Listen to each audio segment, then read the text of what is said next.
Ang tawag dito, leche flan. Uso na naman to dahil magpapasko.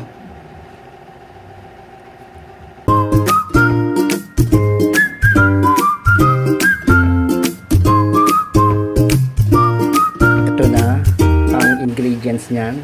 Itlog, ibap na gatas, kondensada, asukal, tapos steamer. Dito tayo magluluto. Pagkatapos gagawa tayo ditong caramel. Maglalagay lang tayo ng asukal dito sa lanera, yung may hinang apoy lang. Yan, nakagawa tayo ng caramel. Pagkatapos ang kailangan natin dito yung egg yolk, yung egg white. Tatapon na natin yon. Yan, ito na yung egg yolk. Lalagyan lang natin ng ibap na gatas. Pagkatapos condense. Tapos imimix natin to. Pagkatapos kukuha lang tayo dito na ng salaan tsaka ng scoop. Sasalain lang natin hanggang sa mapuno natin lahat ng lanera.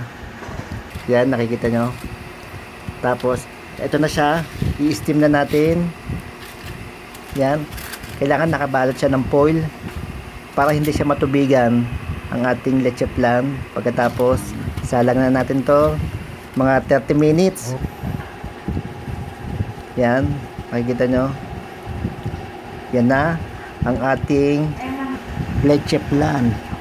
Mga boss, kung hindi pa kayo nakaka-follow, paki-follow lang ako sa account